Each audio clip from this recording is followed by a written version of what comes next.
Hello दोस्तों। इस video का हमारा टेक्निकल टॉपिक है पावर पॉइंट में मॉर्फिंग की टेक्निक के बारे में, जिसके जरिए आप बहुत खूबसूरत वीडियो इफेक्ट्स बना सकते हैं अपने पावर पॉइंट के प्रेजेंटेशन में। तो मैंने असल में आज के इस वीडियो की एक कहानी है कि मैंने किसी व्यक्ति का एक पावर पॉइंट प्रेजेंटेशन देखा था, जिसमें उसने एक विमान को स्क्रीन पर उड़ते हुए दिखाया था और नीचे एक सीन जो है वो अनवील होता चला जाता है। विमान जैसे जैसे आगे बढ़ता है तो नीचे का दृश्य धरती का आपको दिखता चला जाता है। तो बड़ा खूबसूरत था और मैंने इसको फिर बनाने की कोशिश की और बनाया भी, लेकिन वो कैसे हुआ उसी की प्रक्रिया में आज आपको इस वीडियो में दिखाने जा रहा हूँ। तो दोस्तों, हमने सबसे पहले हमारी एक स्लाइड बनाई, इस पर लिख दिया explore India with air India. और इस स्लाइड को अगर थोड़ा मैं छोटा करूंगा तो आप देखेंगे कि इसके नीचे मैंने ये भी लिख दिया इनक्रेडिबल इंडिया, यानी हम भारत का एक दृश्य दिखाना चाहते हैं, तो उसकी वजह से मैंने ये शीर्षक यहाँ पर लगाया है। अब ये करने के बाद मित्रों हम क्या करेंगे कि यहाँ पर ये जो हमारी पहली स्लाइड है इस पर एक बैकग्राउंड चित्र लगाएंगे जो भारत के हिमालयाज का होगा। तो हमने यहाँ राइट क्लिक किया, फॉर्मेट बैकग्राउंड पर गए, यहाँ पिक्चर और टेक्सचर फिल पर क्लिक किया, इंसर्ट पिक्चर पर क्लिक किया और ये पिक्चर कहाँ है, मेरे कंप्यूटर में है, तो मैंने फ्रॉम अ फाइल पर क्लिक किया, डेस्कटॉप पर जाता हूँ जहाँ मैंने उसको रखा हुआ है और यहाँ से यहाँ मैंने एक प्लेन मोमेंट यहाँ पर एक फोल्डर बनाया है जिसके भीतर ये चित्र मेरा रखा हुआ है। तो ये चित्र यहाँ पर आ गया स्क्रीन पर और बहुत सुंदर सा दिखाई भी दे रहा है, लेकिन इस चूंकि ऊपर जो टेक्स्ट है वो काले रंग में है तो हमारा उसका बहुत अच्छा इफेक्ट नहीं आ रहा। अगर इसको हम सफ़ेद कर दें तो ये ज़्यादा अच्छा दिखाई देगा और उसी के साथ जो नीचे वाला टेक्स्ट है उसको भी हम सफ़ेद कर देते हैं, क्योंकि अगली स्लाइड में हम उस टेक्स्ट का इस्तेमाल करने वाले हैं इनक्रेडिबल इंडिया का। तो हमने ये पहला काम किया मित्रों। अब दूसरा काम ये करते हैं कि हम एक विमान, जो मैंने विमान का चित्र मेरे कंप्यूटर में रखा है उसको यहाँ लेकर के आएंगे स्क्रीन पर। तो मैं इंसर्ट में जाता हूँ, पिक्चर्स पर क्लिक करता हूँ, दिस डिवाइस, और यहाँ पर ये प्लेन का पिक्चर मैंने रखा हुआ है जिसको हम अपनी स्क्रीन पर यहाँ ले आए। तो अब ये जो चित्र है प्लेन का, इसको हम फिलहाल यहाँ लगा देते हैं बीच में, थोड़ा ऊंचा लगा देते हैं और हम ये चाहते हैं कि ये प्लेन के पीछे का हिस्सा तो दिखाई दे लेकिन आगे का हिस्सा आसमान से ढका हुआ दिखाई दे। तो हमें सबसे पहले आसमान बनाना होगा जो आगे की तरफ दिखाई देगा, और ऐसा करने के लिए हम क्या करते हैं कि थोड़ा इसका साइज कम कर देते हैं, क्योंकि लंबा सा हमें आसमान यहाँ पर बनाने की जरूरत पड़ेगी। तो इसके लिए मैं इंसर्ट में जाता हूँ और यहाँ पर शेप्स में जाऊँगा और यहाँ से एक ये रेक्टेंगुलर जो है इमेज या शेप, इसको ले लूँगा और इसको आगे तक बढ़ा देता हूँ ऐसे।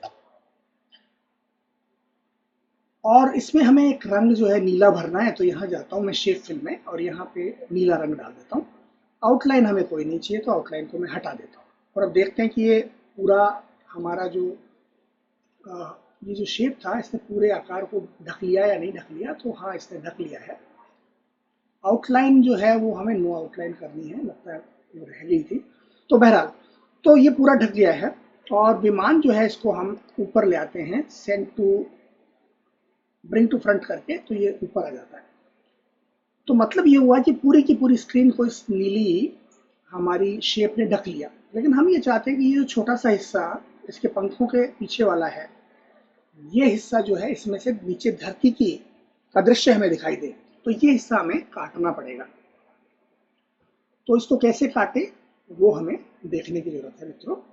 तो उसके लिए हम ये करते हैं कि इसको थोड़ा सा, ये जो आपका शेप है, इस शेप को थोड़ा आगे ले जाते हैं ऐसे यहाँ तक, और यहाँ एक शेप और ले आते हैं ऊपर और एक नीचे, ताकि इसको हम ढक सके ढंग से। तो मान लीजिए मैं इसको ऐसे ले लेता हूँ और एक शेप यहाँ पर हम और ले आते हैं। शेप्स में जाके ये बॉक्स लिया हमने और ये मान लीजिए हमने एक बड़ी सी एक लंबी सी शेप यहाँ पर बना ली, उसमें यही रंग भर देते हैं और अब इसको थोड़ा सा हम घुमा देते हैं ताकि इसके जो डैने हैं, विमान के जो पंख हैं, वो ढक जाए इस तरह से, एकदम कोने तक स्क्रीन में ढक जाए, ये हमको देखना है। और इसी तरह से इसी को हमें नीचे भी ढकने की जरूरत है, तो इसी की कॉपी कर लेते हैं और इसको नीचे लाते हैं और इसको यहाँ घुमा देते हैं ताकि नीचे का डैना जो है वो भी इससे ढक जाए इस तरह से। तो अब आपने देखा कि हमने क्या किया है, एक तो हमने ये जो है शेप, बड़ी शेप बनाई, एक छोटी शेप बनाई और एक ये शेप बनाई, और फिर साथ में विमान है। तो सबसे पहले विमान चूंकि ढक गया, इसको ऊपर ले आते हैं, वही राइट इस पर क्लिक करते हैं और ब्रिंग टू फ्रंट करके इसको ऊपर ले आते हैं। तो हमारे पास इस समय ये 4 चीजें हो गई, एक शेप, दूसरी शेप, तीसरी शेप और विमान। इन चारों को हम ग्रुप कर देते हैं। तो हम यहाँ पिक्चर फॉर्मेट में आते हैं और यहाँ ग्रुप में जाते हैं और ग्रुप, तो ये चारों एक ही ग्रुप में हो गए, यानी कि लगभग एक सा चित्र बन गया ये। तो कोई बात नहीं, यही हमें चाहिए था। और उसके बाद ये जो टेक्स्ट था जो हमने यहाँ लिखा था, इसको भी हम ऊपर ले आते हैं। राइट क्लिक करेंगे, ब्रिंग टू फ्रंट, तो वो टेक्स्ट जो था, ये जो टेक्स्ट है इसकी बात कर रहा हूं मैं, इसको हम ऊपर ले आते हैं।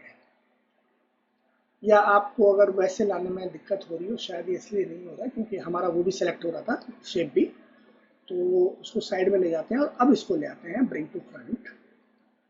तो अब ये टेक्स्ट हमारा ऊपर आ गया और ये जो शेप है अब इसको हम पीछे ले जाते हैं, यानी विमान को एकदम पीछे ले जाते हैं। लेकिन हमारी पूरी स्क्रीन इससे ढक जानी चाहिए, तो वही हमने किया है। ठीक है, तो आपने देखा कि हमने विमान बनाया और ये इसके जो पंख थे इनको इससे ढक दिया और ये टेक्स्ट यहाँ पर लिख दिया। बस इतना ही काम हमने अभी फिलहाल किया है। ये हमारी पहली स्लाइड बन गई। अब इसी की एक और कॉपी बनाते हैं। तो कंट्रोल डी दबाएंगे तो कॉपी बन जाती है, जो आपने देखा। और अब इस विमान को हम यहाँ से ड्रैग करके आगे ले जाते हैं, मतलब स्क्रीन के आगे की तरफ ले जाते हैं, एकदम लास्ट में यहाँ। ठीक है, तो पहली स्क्रीन में विमान एकदम कोने में था बाईं तरफ, दूसरी स्क्रीन में विमान एकदम कोने में है दाईं तरफ। और हम ये दिखाना चाहते हैं कि दोनों के बीच में यात्रा कैसे संपन्न हो रही है। ठीक है, अब ये जो एक्सप्लोर इंडिया दूसरे वाली स्लाइड में है, इसकी हमें जरूरत नहीं है, तो हम इसको ऊपर ले जाते हैं, काफी ऊपर ले जाते हैं इसको, ताकि हमें डिस्टर्ब ना करे बाद में। बहुत ऊपर इसको हम ले गए और जो नीचे इनक्रेडिबल इंडिया था उसको हम यहाँ ले आते हैं कि इसको हमें दिखाना है। ठीक है, बस इतना ही किया हमने और हमारी स्लाइड्स तैयार है। अब मान लीजिए सामान्य स्थितियों में आप इसको देखते तो ये कैसा दिखता, वो आपको मैं दिखाता हूँ। मैं इसका आकार 100% कर देता हूँ और अब इसको मैं प्रेजेंट करता हूँ स्लाइड शो मोड में, तो देखते हैं कैसा दिखता है। तो ये हुई हमारी पहली स्लाइड और ये दूसरी स्लाइड। तो विमान तो यहाँ दिखाई नहीं दिया, ये पहली और ये दूसरी। सामान्यतः हम इसी तरह से बनाते हैं ना, लेकिन विमान तो इसमें भी छिपा हुआ था और इसमें भी छिपा हुआ रह गया। तो इसका समाधान हम करेंगे मॉर्फ के जरिए। तो दोस्तों पहले हम इन दोनों को सिलेक्ट कर लेते हैं, दोनों स्लाइडों को। अब ट्रांजिशन में जाते हैं और यहाँ मॉर्फ पर क्लिक करते हैं। तो आपने देखा होगा कि ये हमें झलक दे रहा है कि अब तो मैं इसको ऐसा कर दूंगा, है ना। तो हम आते हैं और अब देखते हैं कि अब ये किस तरह से चलती है हमारी प्रेजेंटेशन। स्लाइड शो में जाते हैं और ये हमारा पहला स्लाइड और ये हमारा दूसरा स्लाइड। देखिए किस तरह से विमान बाहर गया और इनक्रेडिबल इंडिया जो है नीचे से ऊपर की तरफ आया और कितना अच्छा लग रहा था, लेकिन विमान बहुत तेज रफ्तार से चला गया। तो हमें इसकी जो रफ्तार है उसको बदलना है, और वो हम कैसे बदलेंगे। हम ट्रांजिशन में ही जाएंगे और यहाँ पर जो समय दिया हुआ है ये 2 सेकंड का और यहाँ भी 2 सेकंड का दिया हुआ है, इस दूसरे वाले समय को हम बदल करके 5 सेकंड कर देते हैं। यानी कि दूसरी जो प्रक्रिया संपन्न होगी, जो दूसरी प्रोसेस चलेगी, वो 5 सेकंड में हो, यानी धीरे धीरे विमान जाए। आइए अब देखते हैं कि इसका क्या प्रभाव पड़ता है। तो हमने फिर से प्रेजेंट करना शुरू किया। ये हमारी पहली स्लाइड और अब ये दूसरी स्लाइड, जिसमें विमान बहुत धीरे धीरे जा रहा है और अंत में इनक्रेडिबल इंडिया रिवील हो रहा है। आप अगर बैक बटन दबाएंगे तो ये विमान वापस पीछे आ रहा है और पहले वाला टेक्स्ट आपको दिखाया जा रहा है। आप अगर फॉरवर्ड बटन दबाएंगे तो विमान उड़ता चला जा रहा है, आसमान आगे है और भारत हमारा इनक्रेडिबल इंडिया पीछे दिखाया जा रहा है। तो आज बस इतना ही। Thank you very much.